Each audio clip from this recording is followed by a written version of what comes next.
அன்பு நேயர்களுக்கு இனிய வணக்கம். நம்ம கன்னிராசிக்கார நேயர்களுக்கு இன்னைக்கு இந்த வீடியோ பதிவுக்குள்ளே முழுமையாக போகிறதுக்கு முன்னாடி அந்த முழுமுதற் கடவுள் முருகப்பெருமான மனதார வேண்டிக்கிட்டு பதிவுக்குள்ளே போகலாங்க. ஓம் முருகா போற்றி, ஓம் முருகா போற்றி, ஓம் முருகா போற்றி, என்னை காக்கும் முருகனே போற்றி. நல்லதே நடக்கும், நல்லது மட்டும்தான் நடக்கும்னு முழுசாக நம்புங்க. பொதுவாகவே நம்ம கன்னிராசிக்காரங்க எப்படின்னா, தன்னோட வாழ்க்கையில் எத்தனை பிரச்சனைகள் வந்தாலும் அதை பற்றி துளி கூட கவலைப்பட மாட்டாங்க.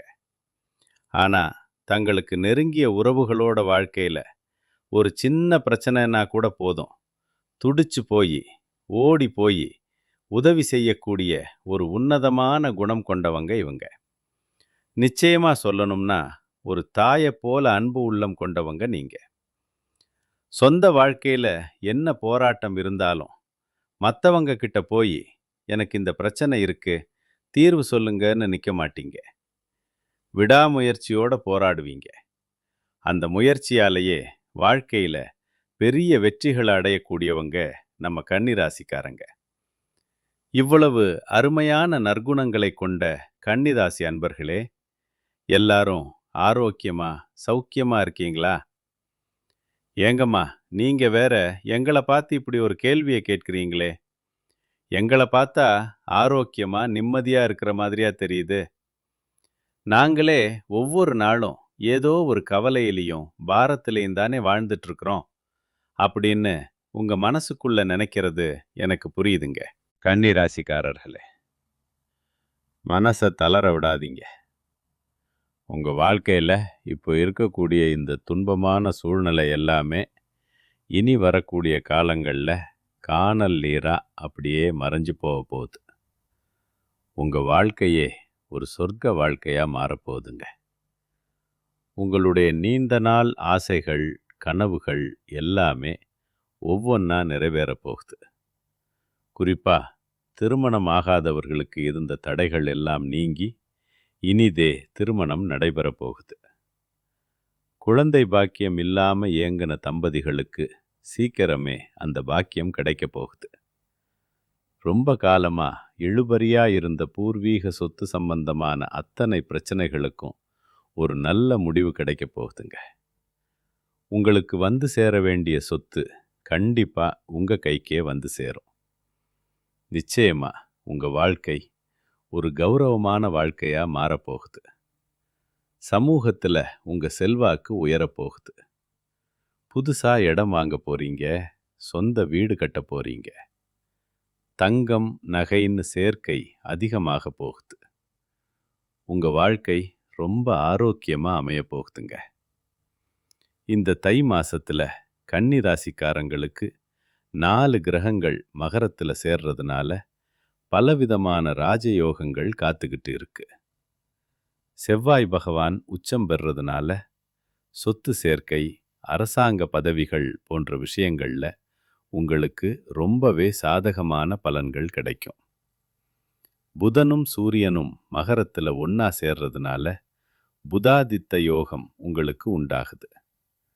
சுக்கிரனோட வருகையால் காதல் விஷயங்கள் மனசுக்கு பிடிச்ச மாதிரி நல்லபடியாக நடக்கும். ஆனால் கன்னிராசிக்காரர்களே, ஒரு சின்ன விஷயம், உங்கள் ராசிக்கு 10ஆம் இடத்துல குரு இருக்கிறதுனால பதவியில் ஒரு சின்ன சறுக்கல் அல்லது பதவி இழப்பு ஏற்பட வாய்ப்பு இருக்குது. அதனால் உத்தியோகத்தில் இருக்கிறவங்க கொஞ்சம் ஜாக்கிரதையாக கவனமாக இருந்துக்கோங்க.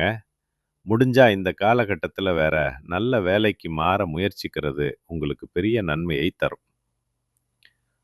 5ஆம் இடத்துல சுக்கிரன் இருக்கிறதுனால கார் டிராவல்ஸ், ஐடி, நெட்வொர்க்கிங் போன்ற துறைகளில் இருக்கிறவங்களுக்கு இது ஒரு பொற்காலமாக அமையப்போகுது. அதே சமயம் செவ்வாய் 5ஆம் இடத்துல உச்சம் பெறதுனால குழந்தைகள் விஷயத்தில் சின்ன சின்ன கருத்து வேறுபாடுகள் வரலாம். ஐவிஎஃப் போன்ற மருத்துவ முயற்சிகளில் இருக்கிறவங்க ரொம்பவே கவனமாக இருக்கணுங்க. சொத்து சம்பந்தப்பட்ட விஷயங்களில் குறிப்பாக ரொம்ப நாளாக விற்க முடியாமல் இருக்கிற சொத்துக்களை இப்போ விற்க முயற்சி பண்ணாதீங்க, அது அமையாது. முக்கியமாக சட்டத்துக்கு புறம்பான எந்த ஒரு காரியத்திலையும் நீங்கள் இறங்கவே கூடாதுங்க. 2 மற்றும் 9ஆம் இடத்துக்கு அதிபதியான சுக்கிரன் 5ஆம் இடத்துல இருக்கிறதுனால, ஷேர் மார்க்கெட், கிரிப்டோ கரன்சி போன்ற முதலீடுகள்ல உங்களுக்கு எதிர்பாராத லாபம் கிடைக்கும். ஆன்லைன் ட்ரேடிங் செய்றவங்களுக்கு இந்த நேரம் ரொம்பவே சாதகமா இருக்கும். பழைய வேலையில மனக்கசப்பு இருந்தாலும் கவலைப்படாதீங்க.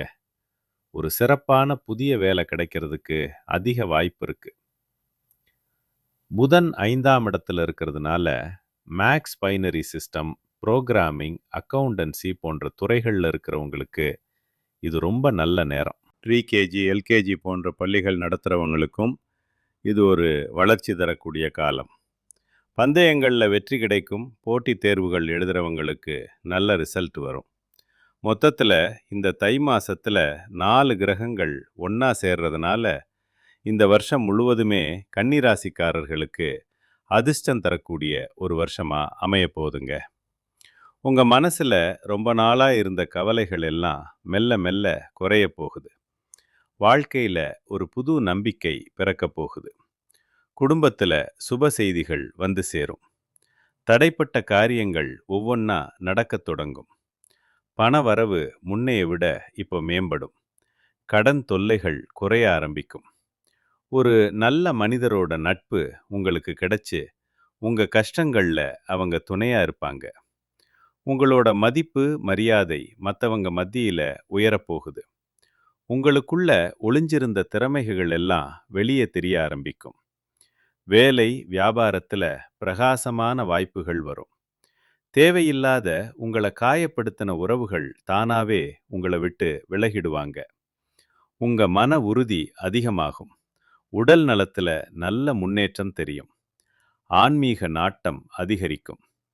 உங்க வாழ்க்கைக்கான சரியான முடிவுகளை நீங்களே எடுக்க தொடங்குவீங்க. எல்லாத்துக்கும் மேல உங்களை வேண்டாம்னு உதறி தள்ளிட்டு போன சொந்த பந்தங்கள் எல்லாம் இனி வரப்போற காலத்துல உங்களை தேடி வருவாங்க. உங்க வாழ்க்கை இனி ஒரு சொர்க்கமா மாறப்போகுது. ஆனா கன்னிராசிக்காரர்களே, இந்த தை மாசத்துல நீங்க சில விஷயங்கள்ல கவனமா இருக்கணும். எந்த ஒரு முடிவையும் அவசரப்பட்டு எடுக்காதீங்க. கோபத்தை குறைச்சிக்கிட்டு சொற்களை நிதானமா பயன்படுத்துங்க.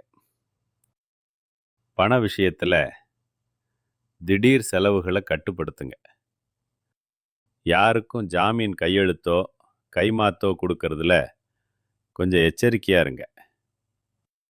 தேவையில்லாத வாக்குவாதங்களை தவிர்த்துடுங்க. உறவுகள் கிட்ட பேசும்போது தெளிவா பேசுங்க. தப்பான புரிதலுக்கு இடம் கொடுக்காதீங்க. உடல் நலத்துல சின்ன பிரச்சனைனா கூட அலட்சியம் காட்டாதீங்க. போதுமான அளவு தூங்குங்க. பழைய கசப்பான சம்பவங்களை திரும்ப திரும்ப நினைச்சு பார்க்காதீங்க. உங்க ரகசியங்களை யார்கிட்டையும் பகிராதீங்க. சோசியல் மீடியாவில் தேவையில்லாத பதிவுகளை போட வேண்டாம். முக்கியமா கையெழுத்து போடும்போது கவனமா இருங்க. யாருக்கும் அவ்வளவு சீக்கிரம் வாக்குறுதி கொடுத்துடாதீங்க. பழைய நினைவுகள்ல சிக்கி மனசை வருத்திக்காதீங்க. பொறாமை, மற்றவங்களோட உங்களை ஒப்பிட்டு பார்க்கறது, இதெல்லாம் வேணாங்க. பயணங்கள் செய்யும்போது கூடுதல் ஜாக்கிரதையா இருங்க. அப்பா அம்மா பெரியவங்களோட அவங்களோட ஆலோசனையை மதிச்சு நடங்க. சில இடங்கள்ல இல்ல அல்லது முடியாதுன்னு சொல்ல கத்துக்கோங்க. அப்போதான் நீங்க எந்த பிரச்சனையிலையும் சிக்காம இருக்க முடியும். குலதெய்வம் எங்கேயோ இருக்குன்னு நினைக்காதீங்க. நீங்க எங்க இருந்தாலும் ஒரு விளக்கு ஏத்தி வச்சு அந்த ஒளியில உங்க குலதெய்வத்தை நினைச்சு கும்பிடுங்க. குலதெய்வம் தெரியாதவங்க கூட வீட்டில் தீபம் ஏற்றி மனமுருகி வேண்டிக்கோங்க. குலதெய்வ வழிபாடு குலம் காக்கும், குலம் தழைக்கும். அதே மாதிரி தினமும் காலையில் எந்திரிச்ச உடனே சூரிய பகவானை ஒரு நிமிஷம் பார்த்து நமஸ்காரம் பண்ணுங்க. அவரோட அருள் இருந்தா போதும். மற்ற கிரகங்கள் சாதகமா இல்லைன்னா கூட அந்த சூரியனோட பிரகாசம் உங்க வாழ்க்கையே வெளிச்சமா மாத்திடும். உங்க கண்ணீர் எல்லாம் கரைஞ்சு போயிரும். நம்ம கன்னி ராசிக்காரங்க சுறுசுறுப்பானவங்க. எல்லாரையும் கவரக்கூடிய வசீகரமானவங்க. நீங்க திறமைசாலிகள், புத்திசாலிகள். யார்கிட்ட எப்படி பழகணும்னு உங்களுக்கு தெரியும். கணக்கு வழக்குல நீங்க கில்லாடிங்க. நீங்க உங்க அறிவை சரியா பயன்படுத்தினா வாழ்க்கையில பெரிய உயரங்களை தொடலாம். குறிப்பா இந்த ஜனவரி 15லிருந்து 17ஆம் தேதிக்குள்ள சூரியன், செவ்வாய், புதன், சுக்கிரன்னு 4 கிரகங்களும் ஒன்னா சேர்றது உங்களுக்கு பெரிய யோகத்தை தரும். வெளிநாடு போற வாய்ப்பு, விசா பிரச்சனைகள் சரியாகிறதுன்னு நல்ல மாற்றங்கள் ஏற்படும். அரசாங்க ஊழியர்கள், அரசியல்வாதிகளுக்கு ஒரு பெரிய பதவி உயர்வு காத்துட்டு இருக்கு. கமிஷன், ரியல் எஸ்டேட், வங்கி வேலைகளில் இருக்கிறவங்களுக்கு நேரம் ரொம்ப நல்லா இருக்குங்க. இந்த உலகத்தில் யாருங்க நிஜமான கோடீஸ்வரன்? கோடி கோடியாக பணம் வச்சிருக்கிறவங்களா, இல்லை பிடிச்சதெல்லாம் சாப்பிட்றவங்களா? இல்லைங்க. யார் ஒருத்தர் எந்த ஒரு நோய் நொடியும் இல்லாமல், மனக்கவலை இல்லாமல் நிம்மதியாக தூங்குறாங்களோ அவங்க தாங்க இந்த உலகத்தோட மிகப்பெரிய கோடீஸ்வரன். அந்த பெரிய யோகம் இந்த மாதம் உங்களுக்கு கிடைக்க போகுது. மனிதனாக பிறந்த எல்லாருக்கும் ஆசைகள் இருக்க தான் செய்யும். ஆனால் அந்த ஆசையை அடையணும்னா வெறும் கனவு மட்டும் போதாது. முழு மனசோட உழைக்கணும், சரியான திட்டமிடல் வேணும். அப்படி உழைச்சா நிச்சயமாக நீங்கள் நினச்சது நடக்கும். உங்கள் வாழ்க்கையில் 16 செல்வங்களையும் பெற்று பெருவாழ்வு வாழ போகிறீங்க. வாழ்க்கைங்கிறது ஒவ்வொரு நாளையும் ரசித்து வாழ வேண்டியது. போராட்டமே வாழ்க்கைன்னு நினைக்காதீங்க. இனி உங்களுக்கு எல்லாமே சுகமாக அமையும். நல்லதே நடக்கும். நல்லது மட்டும்தான் நடக்கும். நன்றி, நன்றி, வணக்கம்.